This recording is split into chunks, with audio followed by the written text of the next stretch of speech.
So percentiles measure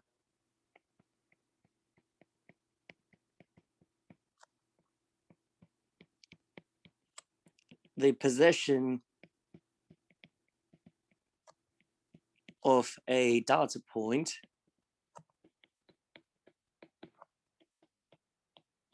which is nothing but an observation in a sample.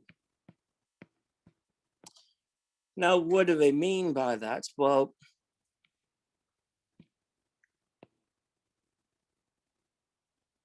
let's just take the axis, and let's say we have a whole bunch of observations scattered around,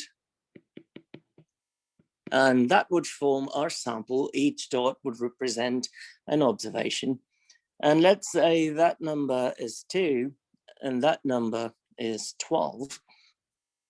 And I would like to know the position of, say, the observation right here. Now, that observation is close to the lowest observation. So if I draw a line, I can determine the percent of observations that are above and the percent of observations that are below. And if I had to guess, I wouldn't say, oh, 50% of the observations are below that line. Now, that would be incorrect.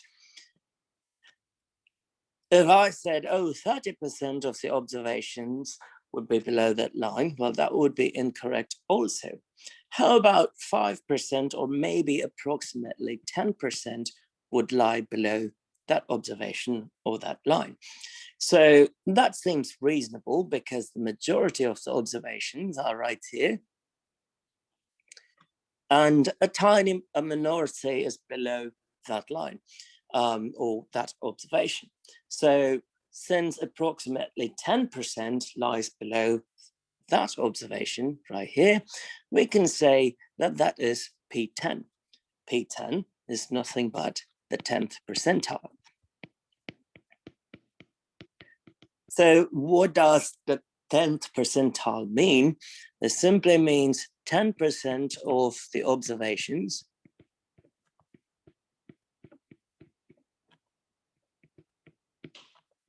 are below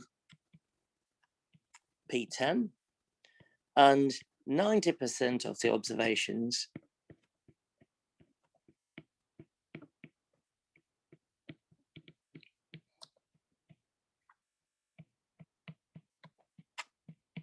are above P10. So just by looking at it, we know when we rank stuff, we rank from lowest to highest or highest to lowest, one of those things. So naturally, percentiles are ordered statistics. In other words, you have to sort the data before we find percentiles.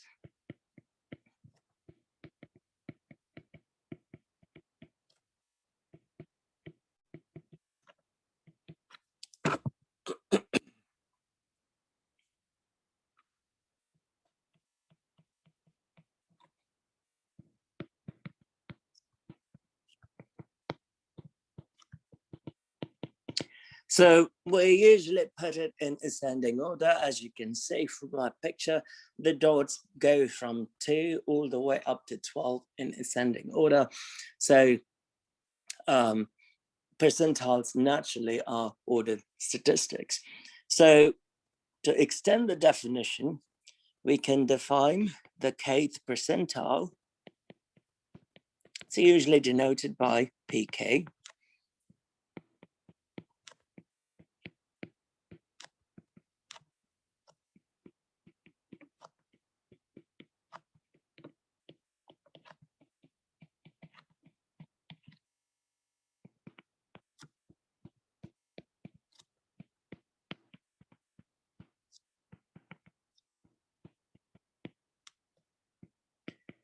So the kth percentile corresponds to a value such that k% of the observations lie below pk. So if you go back to my example, I wrote P10 and it's the 10th percentile, that simply implies that 10% of the observations are below P10, and naturally 90% would be above P10.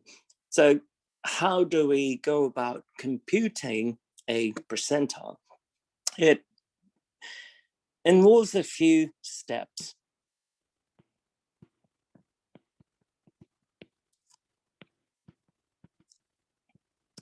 So the very first step is to sort the data.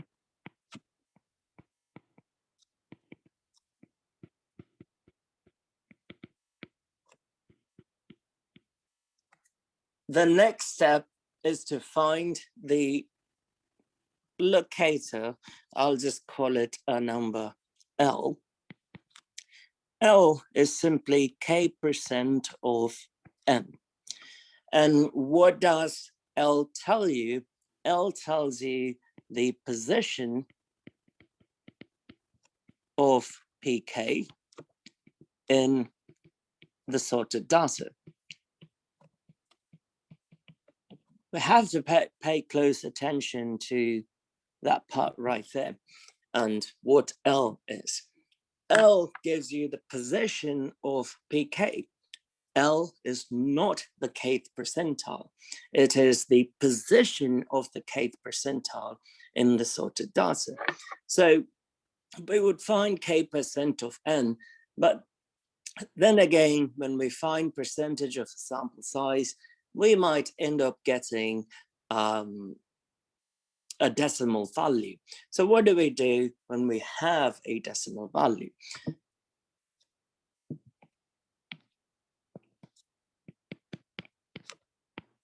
If L is not a whole number, we simply round L up and pick the observation from the rounded value.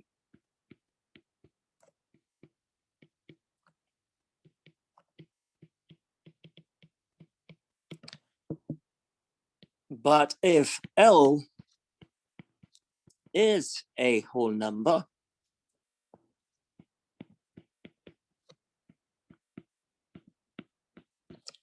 the kth percentile is the average of the observations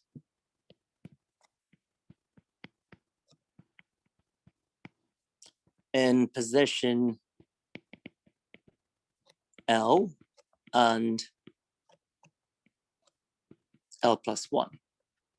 So I'll do a short example so that you understand what this process is about. So if L ends up being a whole number, the PK would simply correspond to the observations, the average of the observations in positions L and L+1. If it is not a whole number, we round it up and we pick the observation from the rounded values position. So here is an example.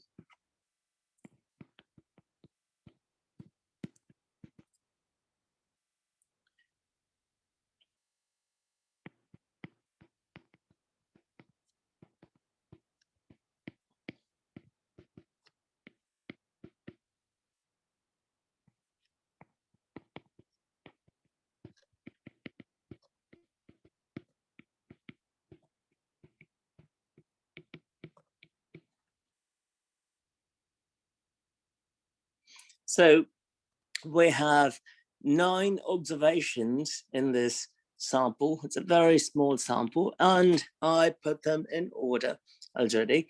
And let's say we want to find P8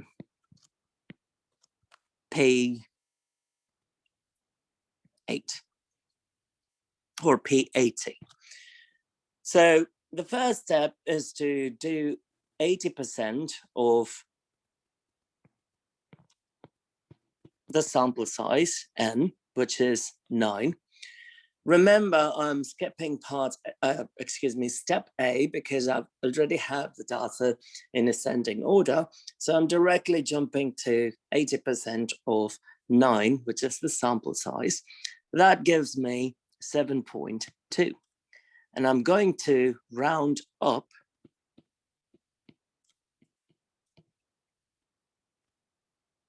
to 8, and that would be the value of L. Keep in mind, that is the position of P80 and not the value of P80. I can't stress this enough. This is the position of P80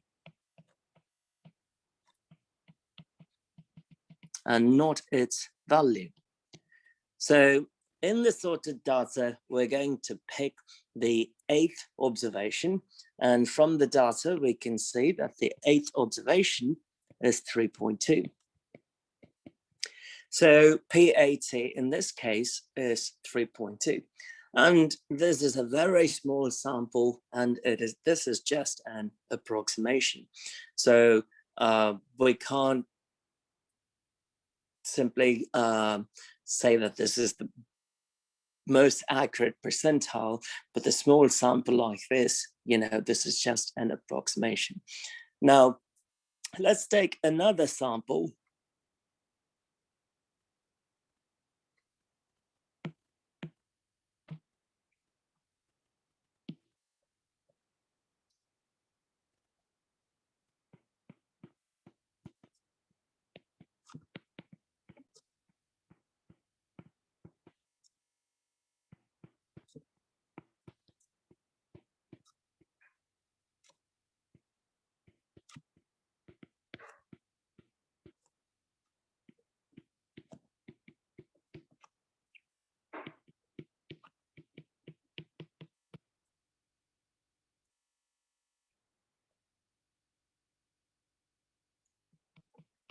So we have an observation, a sample of size 12. In other words, we have 12 observations, and we have to find, let's go for something easy. Let's do P50. Now, P50 is simply the 50th percentile. So we want to find the 50th percentile. So the very first step is to sort the data. I have sorted the data already. So I just have to find the value of L. L is 50% of 12, which would give us 6. And note that 6 is a whole number.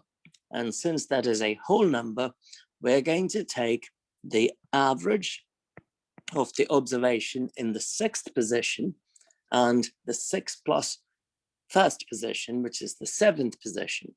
So the observation in the 6th position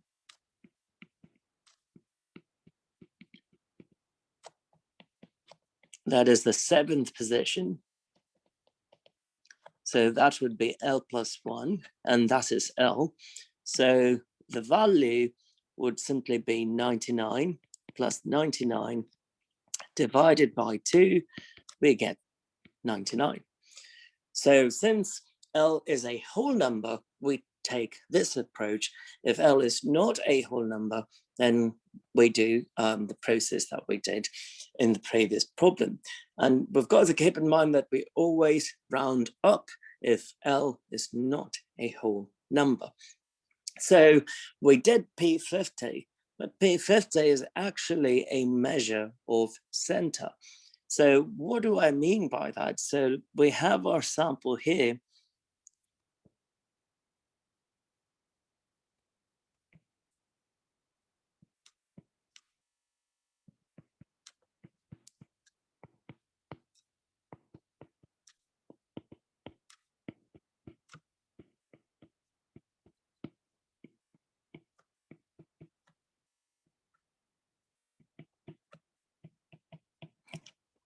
And I'll just construct a dot plot, an approximate one. So we have an observation at 70, we have one at 84, one at 89, one at 92, one at 95, 2 at 99, 3 at 100, and then 102 and 105. Now, when we found P50, the value of P50 was 99. So it was right over here. And if you sort of look at the data, it seems like P50 divides the data into equal halves.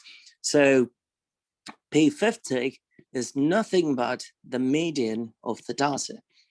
Median is a measure of center, as we have seen before.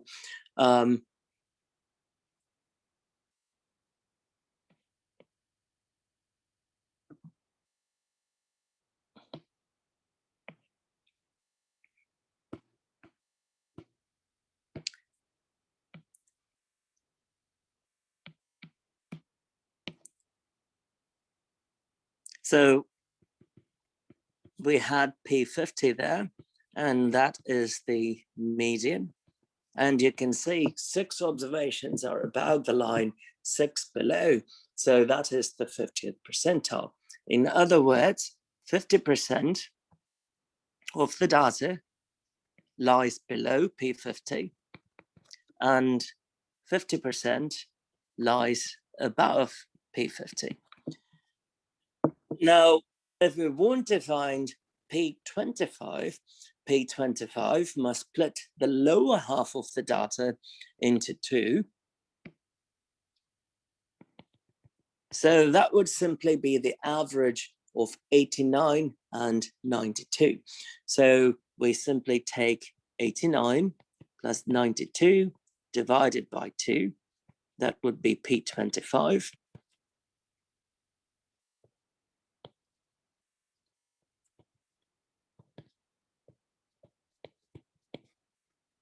And we will get 90.5. So this would imply that 25% is below P25. And notice P25 is nothing but the median of the lower half.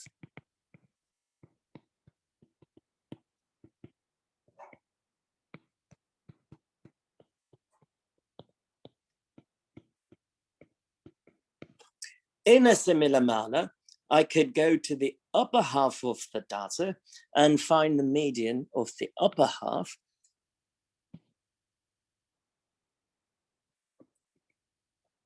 And that would be P75.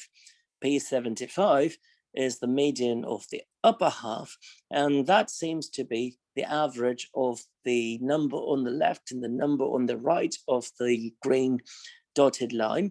So P75 is the average of 100 plus 100 divided by 2, which is 100.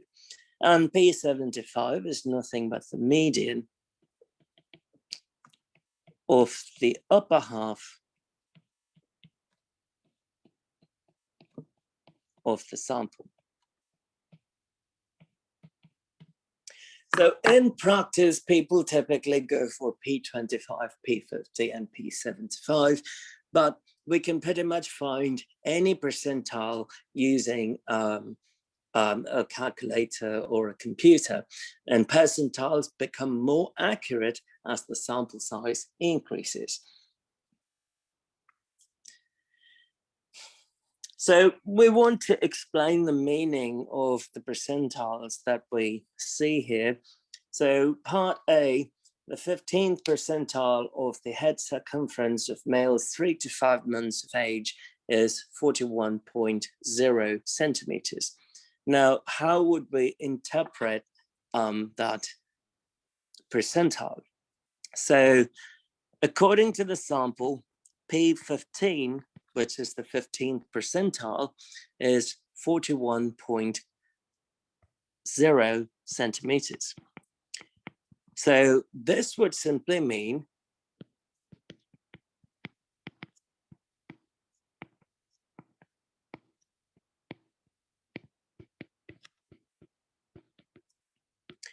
%15 of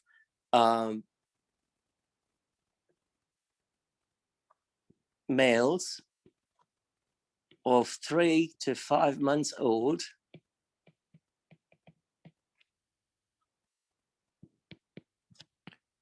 would have a head circumference of 41.0 centimeters or less. In other words, we have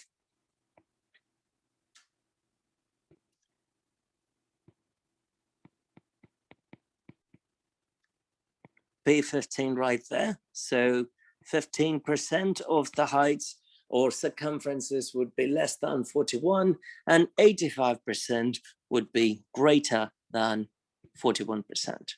Excuse me, 41 centimeters. And part B, the 90th percentile of waist circumference of females 2 years of age is 52.7 centimeters. So P50 is 52.7 centimeters. That would simply mean, I believe it was P90. 90% of females 2 years of age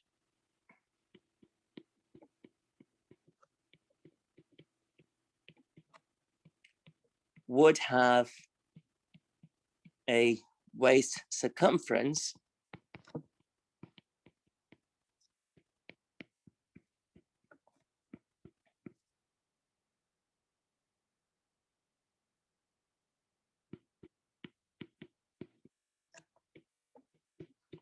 of 52.7 centimeters or less. So if we collected a sample in the future, or if we simply want to make an inference,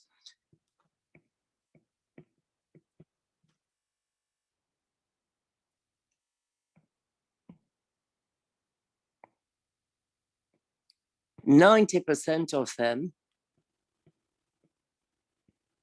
would have a waist circumference of 52.7 centimeters or less. And what are the chances that, you know, a female of 2 years of age would have a waist circumference greater than 52.7%? And that would only be of 52.7 centimeters. That would only be 10%.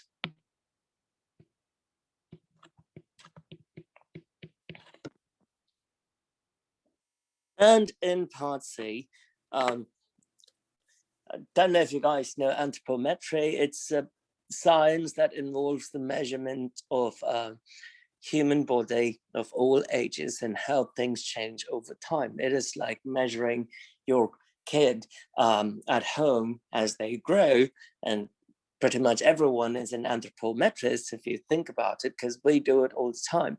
So here is the height, the measurements of different age groups based on some study, and it is the height of males aged 20 or older. And those are the percentile tables that we have. Now, what can we assess from this table? So let's just pick age group 20 to 29. There, P50 is 176.7. That would simply imply that 50% of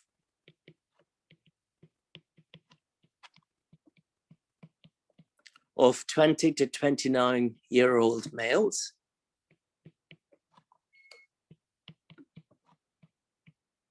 would have a height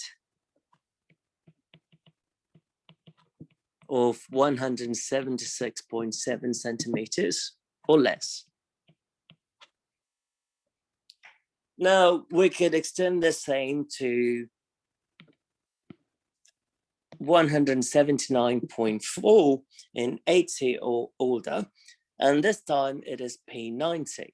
So P90 is 179.4. That would simply imply 90% of males 80 or older would have a height of 179.4 centimeters or less. Now, you may start to, and only 10% would have a height greater than 179.4. You may start to wonder by looking at this table, well, look at that. Why is the height sort of changing? If you look at it as you get older, it seems like the height is dropping down. And mind you, these are the same individuals measured over time. And that's what anthropometry is, because it's right here, how measurements are changing over time. And you can see as you go across the age, the older you get, you do lose a few centimeters. And it is observed, for instance, for the people with the shortest height, when they were 20 to 29, their height was about 166.8, but the older they got, it just dropped down to 161.7. So age does reduce the height a bit, which is a known fact. So that's how you interpret percentiles. So what we have here is a curve. This is what we call an ogive. And ogive pretty much summarizes the percentiles on the y-axis and the data points on the x-axis. So for instance, if I pick a data point right there, which is 80, it is going to give me the corresponding percentile over here. So I can easily look at this picture and identify what percentile 80 would correspond to. So part A wants to know, they want to find and interpret the percentile rank of an individual whose IQ is 100. So if we drew a dotted line at 100 and went across, it's somewhere over there. And, you know, if I drew a proper line, I would say approximately 50%.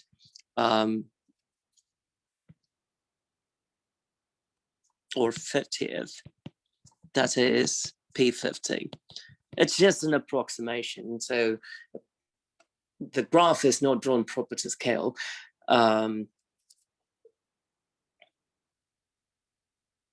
So you can see I can map each IQ value to a corresponding percent. So we want to know the percentile rank of an individual whose IQ is 120. Let me try to draw this and see where it hits first. I think it's going to hit at 70. Well, it's actually slightly higher than 70. So we're just doing an approximation here. So I can say approximately 78. I mean, if I drew a proper line, might actually be 80. Let's see.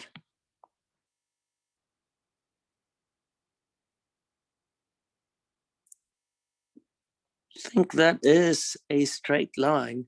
So slightly over 80. So I could say 81. So that's a proper straight line. So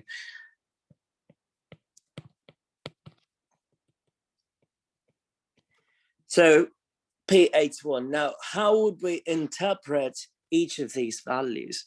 So by looking at P50, we can conclude, since P50 is 100, this would simply mean 50% of individuals would have an IQ of 100 or less. P81 is 120, that would imply 81% of individuals would have an IQ of 120 or less.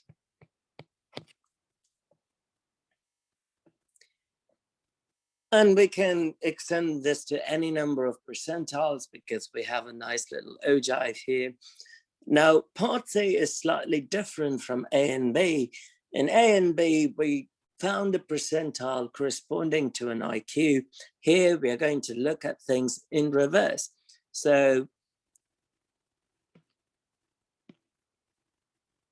there is a line at 60, so we'll just trace that. And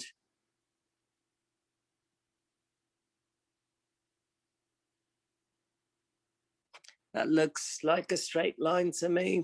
So this is quite subjective at this point because the graph doesn't have a proper scale. I would say about 105 maybe. So the IQ would be approximately 105. Recording now. We saw percentiles, and the most commonly used percentiles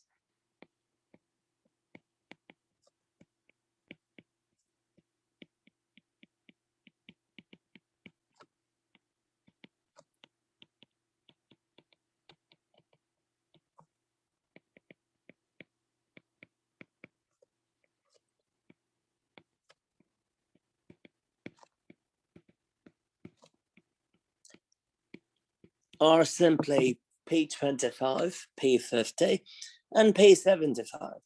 And earlier in the video, I talked about the median of the lower half and the median of the upper half.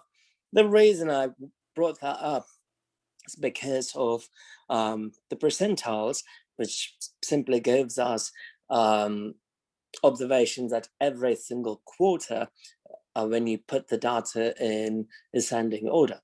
So what do we mean by that? So if you have data scattered around in ascending order, let's say that's the minimum value and we have a maximum value. Now, what percent of data would lie below the minimum of a sample? Nothing at all. So the minimum would simply be P0. It is the 0th percentile. What percent of data would lie below the maximum? Every single observation will lie below the maximum, so that would be P100. No observation can exceed the maximum value. Right in the middle, we would have P50 because it cuts the data in half, and we know that is the median, and that's nothing but the second quarter, so we call it Q2, referring to the second quartile. So the second quartile is nothing but the 50th percentile. We take the median, the middle of 0 to 50,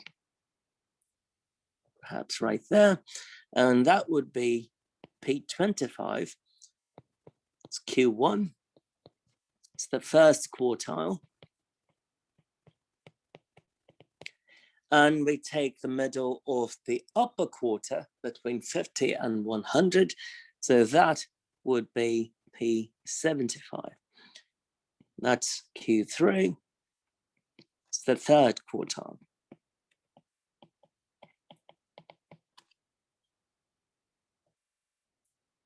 So P0 is the minimum, 0% of observations will lie below P0.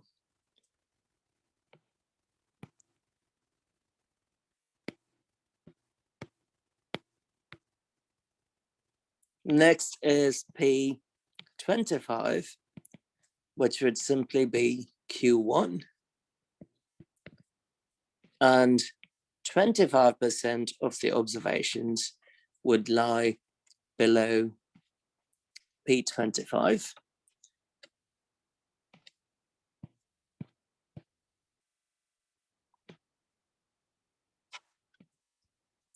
P50 is the second quartile. So 50% of the observations would lie below P50. P50 is also Q2.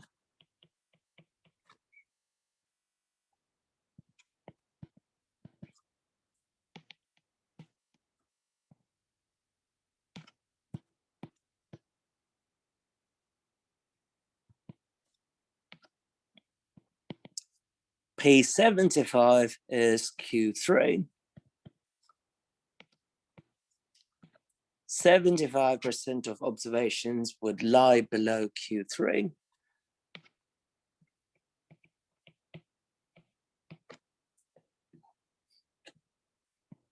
And lastly, P100 is the maximum. All 100 observations must lie below the maximum.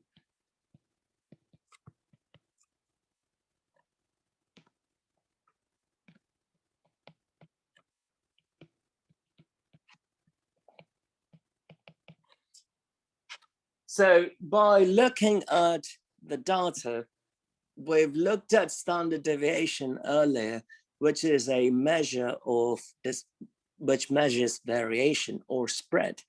Now here we can assess the spread of data using something called the interquartile range.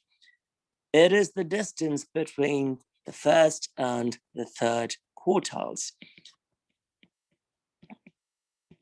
So Q3 minus Q1. So IQR is the interquartile range.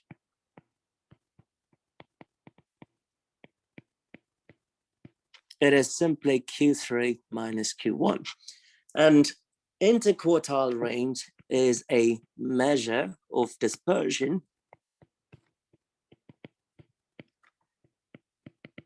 And it is better than standard deviation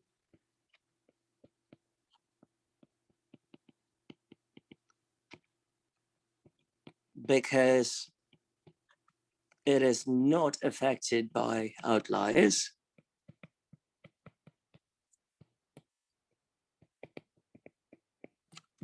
It is better than the standard deviation, but it's slightly harder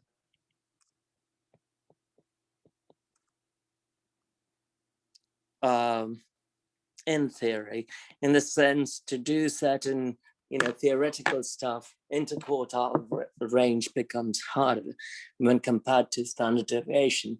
People can understand standard deviation easily, but interquartile range, it might be tricky for some. And mathematically, though, interquartile range is difficult to do derivations and such. So hemoglobin in cuts.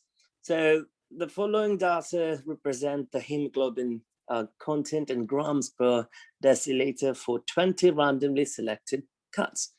So first, we want to compute the Z-score corresponding to the hemoglobin of Blackie, which has 7.8 grams per deciliter of hemoglobin.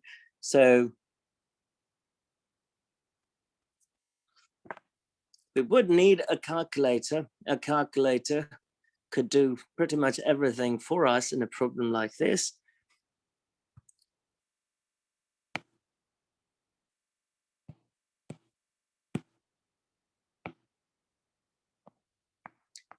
So first, we've got to enter the data. 5.7.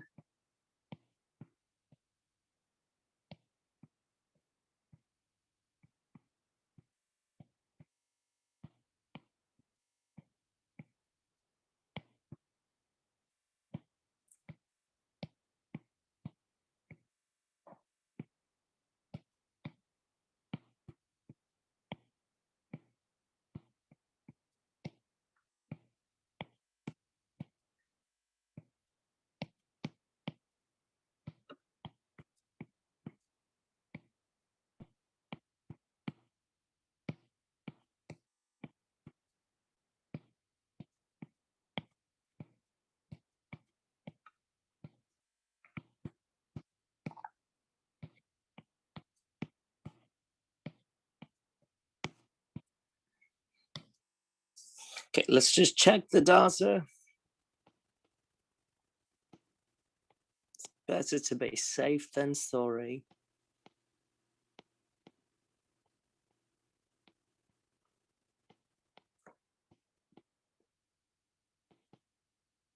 Okay, so first we need to get the mean, the median, and such. So press start. One more start. So we have the mean to be 10.08. The standard deviation is 1.885. If we scroll down, we can look at the minimum. The minimum is 5.7. The first quartile, Q1, is 9.15. Med is nothing but the median, which is nothing but the second quartile. It is 9.95. Q3 is 11.1. And the maximum is 13.4. Now, part A wants to find the z-score corresponding to Blackie. So we know the formula for a z-score, which is x minus x bar divided by s. In this case, x is nothing but 7.8. X bar is 10.08 divided by standard deviation 1.885.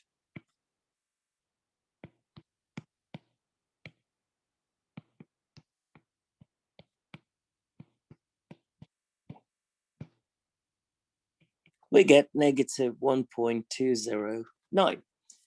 Now, Blackie has a negative z-score, and we know if an observation has a negative z-score, then that particular observation is below the average. So Blackie's hemoglobin level is below average. Now we already determined the quartiles. So Q1 is 9.15, Q2 is 9.95, and Q3 is 11.1. We want to compute the interquartile range. So interquartile range, we know, is simply Q3 minus Q1. So 11.1 minus 9.15. So it's about 1.95. So the variability is about 1.95. Notice that this particular value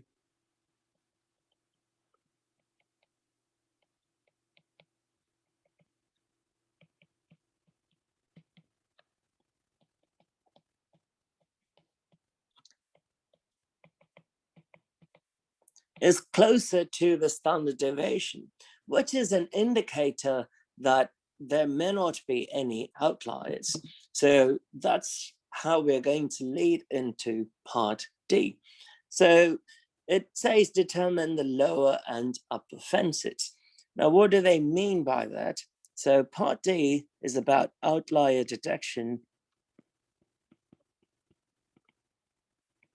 using quartiles. So what are the upper and lower fences? So those are just two numbers, Q1 minus 1.5 times IQR, and Q3 plus 1.5 times IQR. So we know Q1 is 9.15 minus 1.5 times IQR is 1.95. That gives a value of 6.225. And on the other side, the upper fence, it's the lower fence or endpoint. It's the upper fence or endpoint. Q3 is 11.1.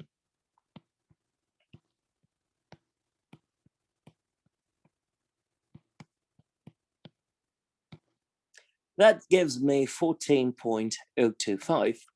Now, if observations fall between those two values, then we say that the observations are not outliers. So if something falls above 14.025 or below 6.225, then we call them outliers. Earlier, I mentioned, just by looking, I said, well, it seems like the IQR is very close to standard deviation. So I doubt that there are outliers in this particular problem. And as you can see, every single observation, majority of them lie between 6.225 and 13.4, except one, which is 5.7. And 5.7 lies right over here, perhaps. And that 5.7 would be an outlier.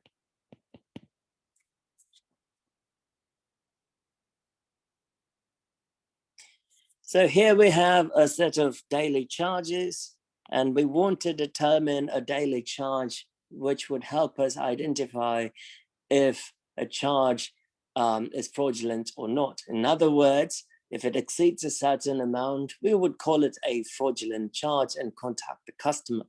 So how would we go about doing this? Well, all we have to do is use the outlier detection rule that we saw earlier. So we have to enter the data first.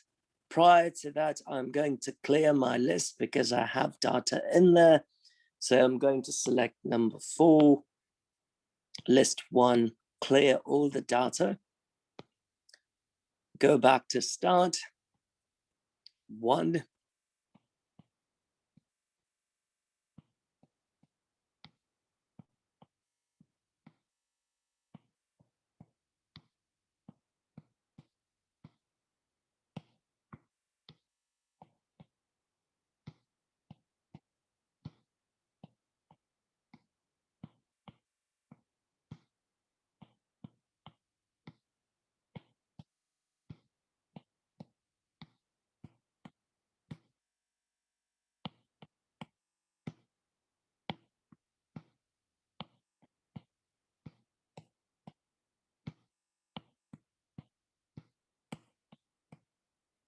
Okay, I'm going to verify what I entered.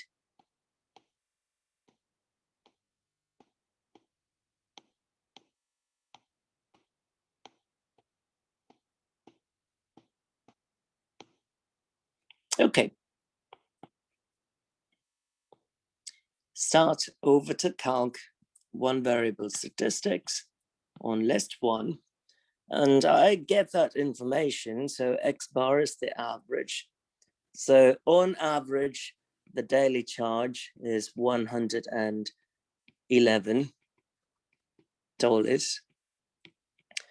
The standard deviation is about 47.65. We can round it to $48. So 111 plus or minus $48 seems reasonable. The sample size is 20. The minimum is 20.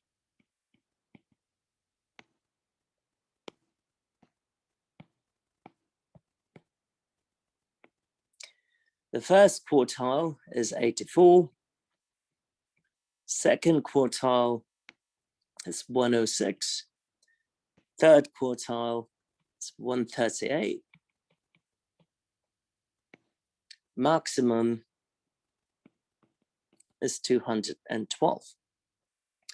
So now we want to determine the limit. So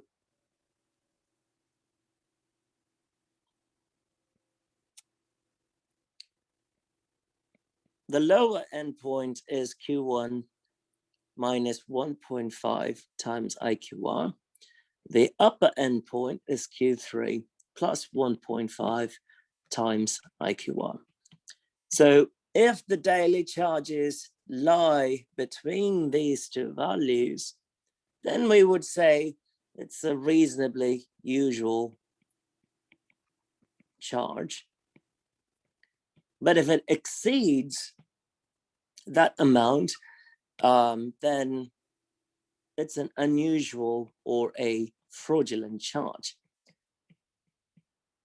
It's a safeguard, so we've got to know what that amount is. So that amount can be found as 138 plus 1.5 times IQR.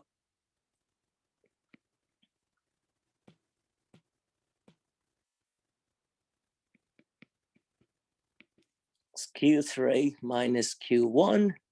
So 138 minus 84, I get 54. So 1.5 times 54. So 138 plus 1.5 times 54, I get 219.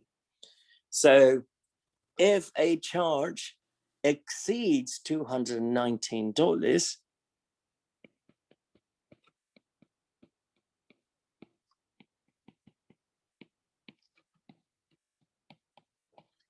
then it is likely to be a fraudulent charge.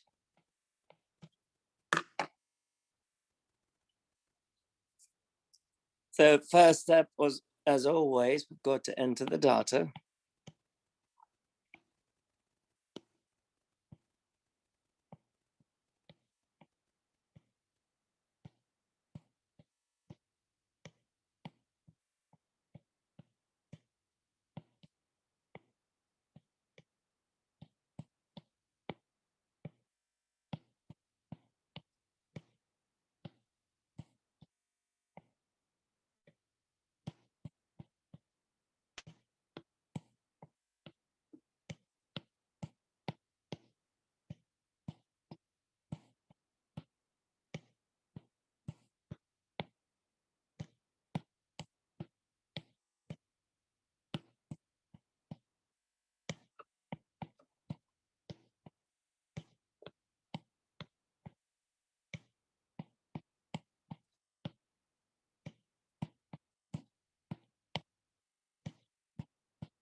Okay, so I've entered all the CO2 emissions from the countries in Europe, and we want to know if Albania is an outlier. So let's double check the data I've entered.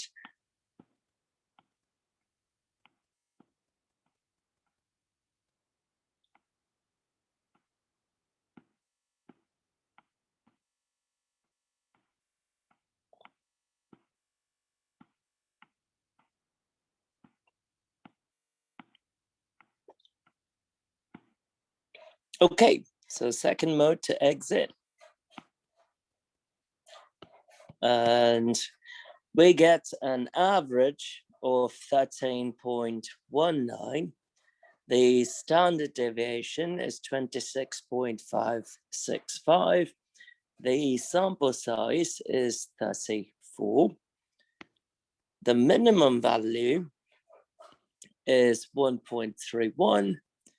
The first quartile is 6.12. The median, or the second quartile, is 8.46. The third quartile is 10.06, and the maximum is 161.57.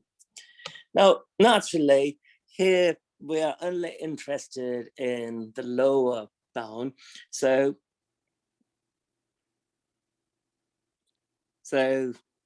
the minimum is 1.31, Q1, 6.12, Q2, 8.46, Q3, 10.06.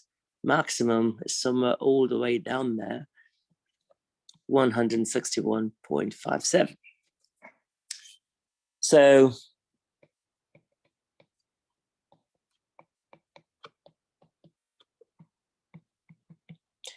now we want to find Q1 minus 1.5 times IQR. So 6.12 minus 1.5 times IQR, which is Q3 minus Q1.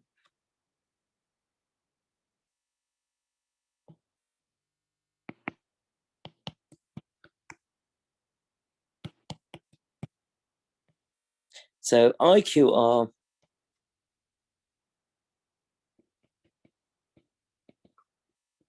Q3 minus Q1, which is 10.06 minus 6.12, we get 3.94. So 6.12 minus 1.5 times 3.94, and we get 0.21. So if a country has a value below 0.21, which is right over there, then we can say it is an outlier. So Albania is right over here. So Albania is not an outlier.